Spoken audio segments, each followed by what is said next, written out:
আসসালামু আলাইকুম সুপ্রিয় শিক্ষার্থী বন্ধুরা, আশা করি সকলেই ভালো আছো। করোনার এই সংকটকালীন মুহূর্তে তোমরা যেন তোমাদের পড়াশোনা ঠিকমতো চালিয়ে যেতে পারো, সেই জন্য তোমাদের সকলকে অনলাইন ক্লাসে স্বাগত জানাচ্ছি। আমি মোহাম্মদ আব্দুল হাফিজ, সহকারী শিক্ষক, মধ্য উচ্চ বিদ্যালয় মানিকগঞ্জ। শিক্ষার্থী বন্ধুরা, আজকে তোমাদেরকে আমি অষ্টম অধ্যায় নবদান বই, এই অধ্যায়ের দুই ঘরা নবদান বই শেখাবো। কিভাবে দুই ঘরা নবদান বই করতে হয়। গত ক্লাসে তোমাদের এক ঘরা নবদান বই সম্পর্কে আমি একটা ক্লাস নিয়েছিলাম। সেই ক্লাসে নবদান বই কি এই সম্পর্কে বিস্তারিত আলাপ আলোচনা করেছিলাম। সেই দিকে আমি এখন যাচ্ছি না, আমি পরবর্তী কার্যক্রমে চলে যাচ্ছি। একটু সংক্ষিপ্ত রিভিউ করে নিচ্ছি গত ক্লাসে। নবদান বই হচ্ছে যে বইতে শুধুমাত্র নগদ টাকা এবং ব্যাংক সংক্রান্ত বার্তা সংক্রান্ত লেনদেন লিপিবদ্ধ করা হয়। এখানে বাকিতে কোনো লেনদেন লিপিবদ্ধ করা হয় না, বাকিতে সংগঠিত লেনদেনগুলো এখানে লিপিবদ্ধ করা হয় না। এক ঘরা নগদান বইতে শুধুমাত্র নগদ টাকার লেনদেনগুলো লিপিবদ্ধ করা হয়, নগদ প্রাপ্তি এবং নগদ পরিশোধ। দুই ঘরা নগদান বইতে নগদ টাকার পাশাপাশি ব্যাংক টাকার একটা কলাম থাকে, অর্থাৎ নগদ টাকার পাশাপাশি নগদ টাকার লেনদেন হলে নগদান বইতে, আর ব্যাংকের টাকার লেনদেন হলে সেখানে ব্যাংকের টাকার জন্য একটা কলাম থাকে, সেই কলামে লিপিবদ্ধ করতে হয়। তো আজকে তোমাদেরকে আমি শেখাবো দুই ঘরা নগদান বই, হাতে কলমে তোমাদেরকে শিক্ষা দেব। তোমরা সকলেই খাতা পেন্সিল নিয়ে বসো এবং তোমাদের পাঠ্য বইয়ের 110 নম্বর পৃষ্ঠা খোলো। তোমাদের পাঠ্য বইয়ের 110 নম্বর পৃষ্ঠা, সেখানে দুই ঘরা নগদান বইয়ের উপর একটি কাজ দেওয়া আছে। সেই কাজটি আমি তোমাদেরকে এখন হাতে কলমে করে তোমাদেরকে শিক্ষা দেওয়ার চেষ্টা করব। তোমরা যদি খুব মনোযোগ দিয়ে ক্লাসটা দেখো, তাহলে কিন্তু তোমরা এখান থেকেই শিখতে পারবে, উপকৃত হবে। এখানে 110 পৃষ্ঠা কাজটা দেওয়া আছে। এখানে লেখা, এখানে আছে নার্গিস অ্যান্ড ব্রাদার্স একটি খুচরা পণ্যের ব্যবসায়িক প্রতিষ্ঠান। তো এখানে সর্বপ্রথম আমি একটা ছক লিখেছি। এখানে এটা হচ্ছে দুই ঘরা নগদান বইয়ের একটা ছক। এখানে যে কথাগুলো লেখা থাকে, প্রথমে থাকে কি তারিখ,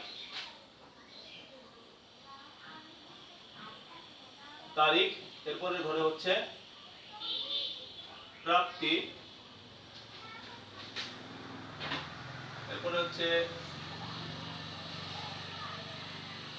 ভাউচার নং, সংক্ষেপে লিখবো ভা নং, খতিয়ান পৃষ্ঠা, এগুলি একটু সংক্ষেপে লিখলাম। এরপর হচ্ছে নগদ টাকা এবং এ পাশে হচ্ছে ব্যাংক টাকা।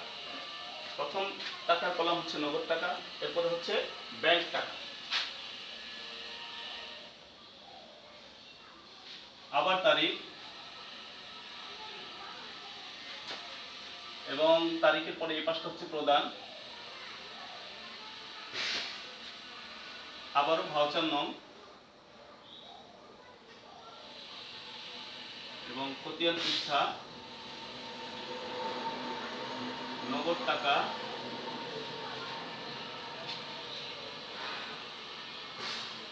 ব্যাংক টাকা।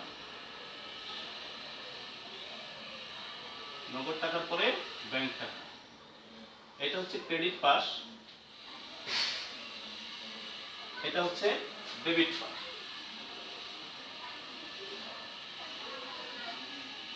আর যে অঙ্কটা আমরা করছি, এই ব্যবসা প্রতিষ্ঠানটা কার? এটা হচ্ছে নার্গিস আক্তারের।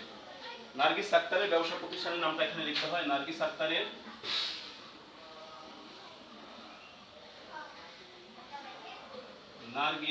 আক্তারের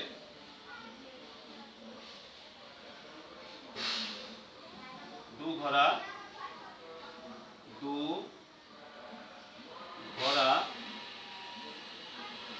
নগদান বই।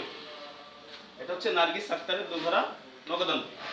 এইখানে আমরা যে এক ঘরা নগদানটা গত ক্লাসে করেছিলাম, সেখানে কিন্তু শুধুমাত্র নগদ টাকার কলামটা ছিল।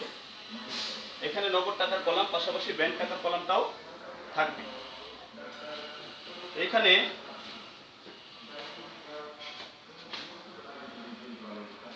নভেম্বর মাসের 1 তারিখ 2017 সালের নভেম্বর 1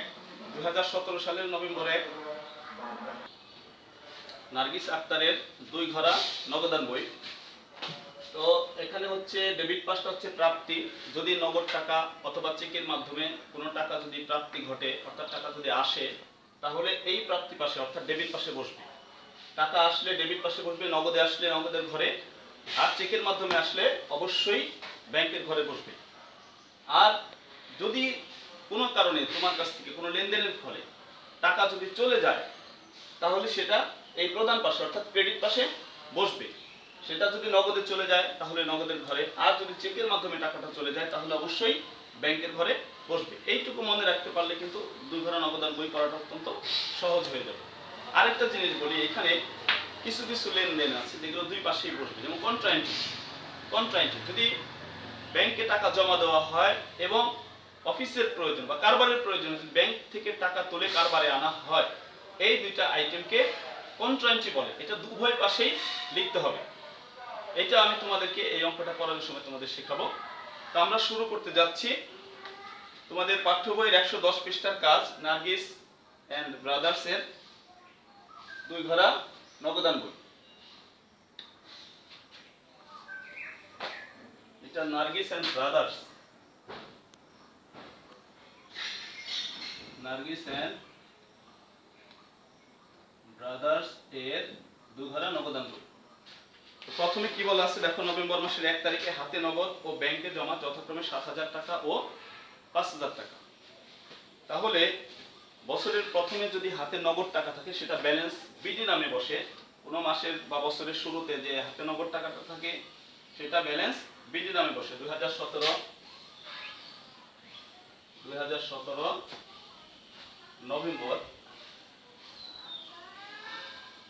নভেম্বর 1 ব্যালেন্স বিডি,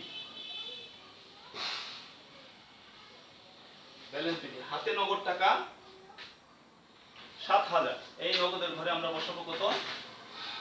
7,000 টাকা। আর ব্যাংকে টাকা জমা আছে কত? ব্যাংকে টাকা জমা আছে 5,000। এই ব্যাংকের ঘরে আমরা বসাবো 5,000 টাকা।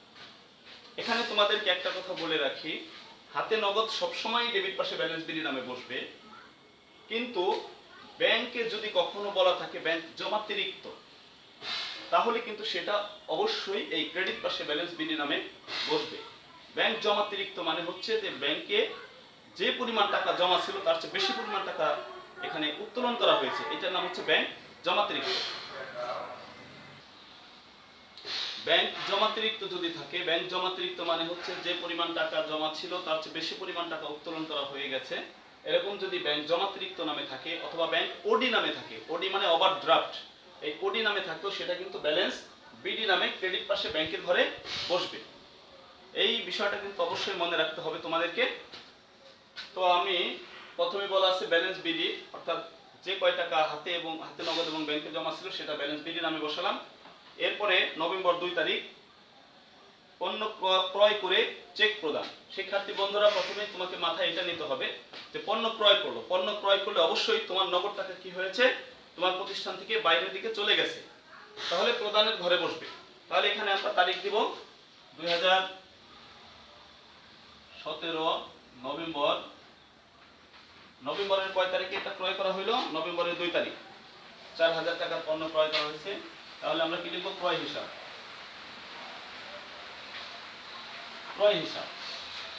কত টাকার পণ্য ক্রয় করছে? 4,000, কিন্তু নগদে কিন্তু করা হয়নি, চেকের মাধ্যমে করা হয়েছে, তাহলে ব্যাংকের ঘরে বসবে 4,000। এরপরে নভেম্বর মাসের 4 তারিখে চেক মারফত পণ্য বিক্রয়, অর্থাৎ পণ্য বিক্রি করে চেক পাওয়া গেছে। তাহলে যেহেতু টাকা পাওয়া গেছে আমরা ডেবিট পাশে বসাবো, প্রাপ্তি পাশে। এখানে বিক্রয় হিসাব নামে 4 তারিখ বিক্রয় হিসাব। কয় টাকা পণ্য বিক্রি করা হচ্ছে? এখানে 6,000 টাকা। চেক মারফত যেহেতু বিক্রি করছে, মনে রাখতে হবে চেক মানে কিন্তু তোমাকে ব্যাংকে যেতে হবে, ব্যাংকের ঘরে টাকাটা বসাতে হবে। তাহলে এখানে 6,000 টাকা তুমি ব্যাংকের ঘরে বসাও, 6,000 টাকা। এরপরে 7 তারিখের আইটেমটা কি আছে? ব্যাংক হতে উত্তোলন। এই কথার অর্থ হচ্ছে যে কারবার প্রতিষ্ঠানের টাকার প্রয়োজন ছিল, সেটা কি করেছে? ব্যাংক থেকে টাকা তুলে কারবারে আনা হয়েছে। এই আইটেমটা হচ্ছে কন্ট্রাইন্টি। কন্ট্রাইনটি শব্দের অর্থ হচ্ছে বিপরীত দাখিলা, অর্থাৎ এটা দুই পাশেই লিখতে হবে বিপরীত নামে। আমি তোমাদেরকে এটা খুব ভালো করে ক্লিয়ার করে দিচ্ছি। ব্যাংক হতে উত্তোলন মানে আমরা টাকাটা তুলে নিয়ে এসেছি, কারবার প্রতিষ্ঠান ব্যাংক থেকে টাকাটা তুলে নিয়ে এসেছে। তাহলে কারবার প্রতিষ্ঠান কি পেল? কারবার প্রতিষ্ঠান নগদ টাকা পাইছে। শুদ্ধভাবে যাবে তার আগে করবে নগদান হিসাব ডেবিট, ব্যাংক হিসাব ক্রেডিট, নগদান হিসাব ডেবিট, ব্যাংক হিসাব ক্রেডিট। এটা হচ্ছে শুদ্ধ জাবেদা। এই শুদ্ধ জাবেদা এটাকে আমরা উল্টা করে বসাবো, বিপরীত করে বসাবো। নগদান হিসাব ডেবিটে ছিল, নগদান ক্রেডিট বসাবো। ব্যাংক ক্রেডিটে ছিল, ব্যাংকে বসাবো ডেবিট পাশে। 7 তারিখ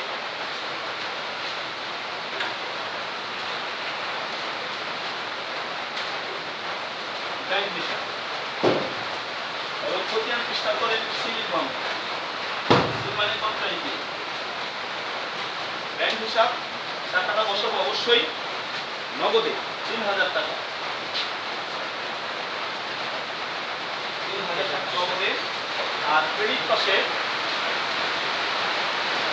লিখব নগদান হিসাব,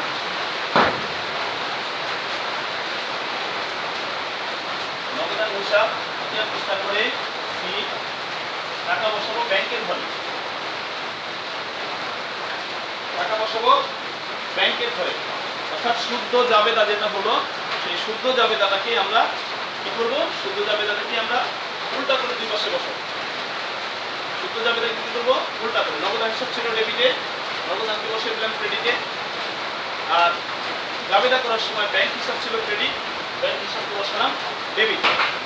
এবং টাকা বসানোর সময়ও ব্যাংক হিসাব ডেবিটে লিখছি আমরা, টাকা বসাবো ব্যাংক হিসাবকে আমরা যে পাশে ব্যাংক হিসাব লিখছি এ পাশে নগদের ঘরে টাকা, আর যে পাশে নগদান হিসাব লিখছি এ পাশে ব্যাংকের ঘরে টাকা। এই কথাটা তোমাদের মনে রাখতে হবে। এরপরে কি আছে? প্রাপ্য বিলের অর্থ ব্যাংক কর্তৃক আদায় হলো। আদায় হলো মানে আমার টাকা, আমরা টাকা পেয়েছি, টাকা আসছে, তাহলে ডেবিট পাশে বসবে। 10 তারিখ প্রাপ্য বিল হিসাব,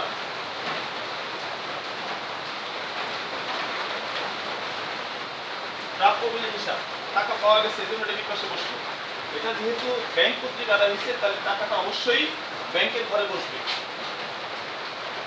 ব্যাংক কলামে বসবে। এরপরে কি? 13 তারিখ সাইদের নিকট পাওনা, সাইদের নিকট পাওনা বাবদ চেক প্রাপ্তি। এটাও কিন্তু আমাদের প্রাপ্তি ঘটেছে। সাইদের কাছে টাকা আমরা পেতাম, সে আমাদেরকে চেক দিয়েছে। প্রাপ্তি ঘটলে প্রাপ্তি পাশে বসবে।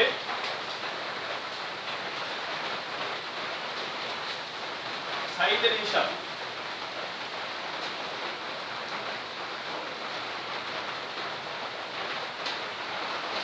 সাইদের হিসাব অর্থাৎ দেনাদার সাইদ। এখানে আমরা দেনাদার হিসাব লিখতে পারি, সাইদ হিসাব লিখতে পারি। এখানে কত টাকা পাওয়া গেল? 8000 টাকা। আমরা কিন্তু নগদে পাইনি, এটাও চেক মারফত পাওয়া গেছে। তাহলে ঘরে বসবে ব্যাংকের ঘরে 8000 টাকা। এরপরে আসবাবপত্র ক্রয়, আসবাবপত্র ক্রয় বাবদ নগদ 3000 এবং চেকে 2000 টাকা প্রদান। প্রদান হলে সেটা এই প্রদানের পাশে বসবে ক্রেডিট পাশে। 20 তারিখ টাকাটা প্রদান করা হয়েছে আসবাবপত্র ক্রয়ের জন্য, এই জন্য আমরা লিখব আসবাবপত্র হিসাব।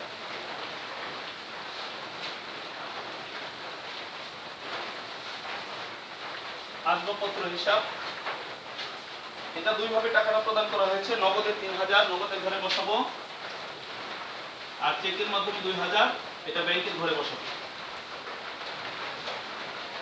এরপর আসছে কি? মালিক কর্তৃক উত্তোলন। মালিক কর্তৃক উত্তোলন অর্থাৎ মালিকের টাকার প্রয়োজন হয়ে পড়েছিল, কারবার থেকে টাকা নিয়ে গেছে। তাহলে এটা কি হয়? এটা টাকা কারবার থেকে চলে গেছে, তাহলে প্রদানের পাশে বসবে। 26 তারিখ কি নামে বসবে? উত্তোলন নামে। উত্তোলন হিসাব, উত্তোলন হিসাব নামে বলবে। নগদের ঘরে 1000, 1500 টাকা। এরপরে 30 তারিখ ব্যাংক সুদ মঞ্জুর করলো, অর্থাৎ ব্যাংক আমাদেরকে সুদ দিয়েছে। একটা কথা সবসময় মনে রাখবে, ব্যাংক যদি সুদ দেয় সেটা কখনোই নগদে দেয় না, ব্যাংক অ্যাকাউন্টে যে টাকাটা জমা আছে সেই টাকার পরিমাণটাকে আরো বাড়িয়ে দেয়, সেই টাকার সাথে অ্যাডজাস্ট করে দেয়। তাহলে ব্যাংক সুদ সবসময়ই সেটা ব্যাংক হিসাবকেই প্রভাবিত করে, এটা নগদের সাথে কোনো সম্পর্ক নেই। এই জন্য আমরা কি লিখবো? ব্যাংক সুদ হিসাব।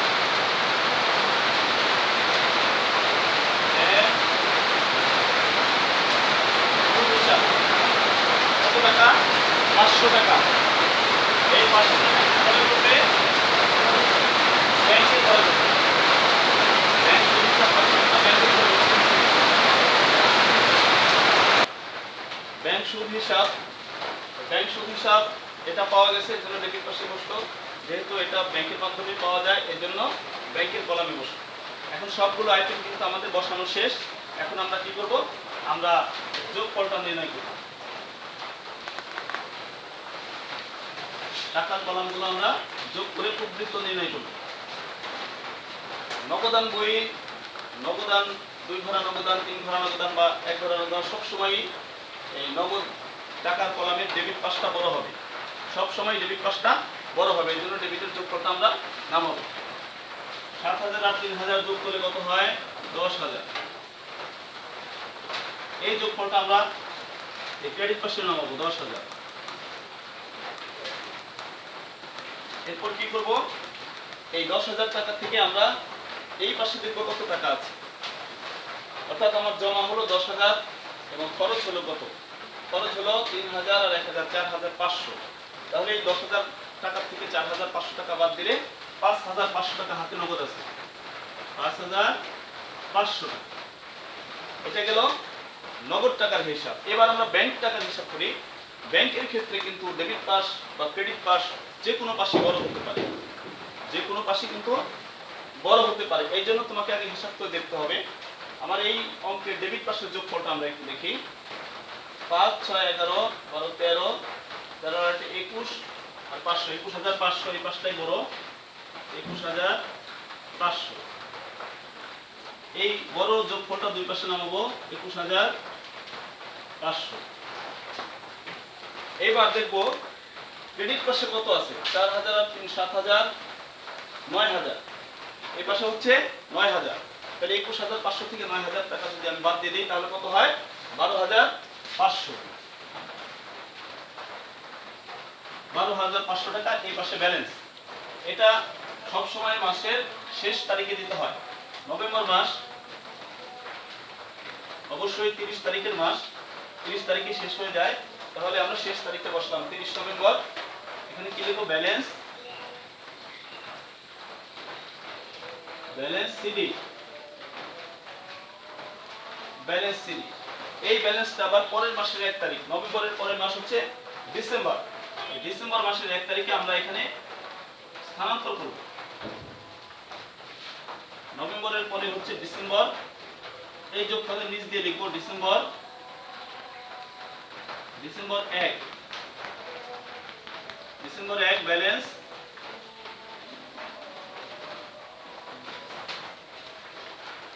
বিডি। এখানে কত? নগদের ঘর হচ্ছে 5,500 আর ব্যাংকের ঘরে হচ্ছে 12,500। এরপরে প্রথম থেকে শেষ পর্যন্ত একটা রেখা টেনে একটা দাগ দিয়ে আমরা আটকে দেব এবং বাড়তি অংশগুলো কি করব? মুছে দেব। এই হচ্ছে আমাদের 2 ধারা নগদান বই। অর্থাৎ মাস শেষে আমাদের হাতে নগদ টাকা আছে কত? 5,500 আর ব্যাংকে জমা টাকা আছে কত? 12,500।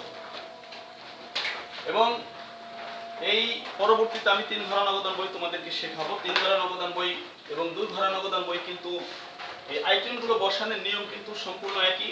সেখানেও কন্ট্রা এন্ট্রি এবং একই নিয়মে কন্ট্রা এন্ট্রিগুলো করতে হয়। সেখানে শুধুমাত্র বার্তার কলাম নামে ডেবিট পাশে একটা বার্তার টাকা এবং ক্রেডিট পাশে বার্তার টাকা নামে 2টা টাকার ঘর বেশি থাকে।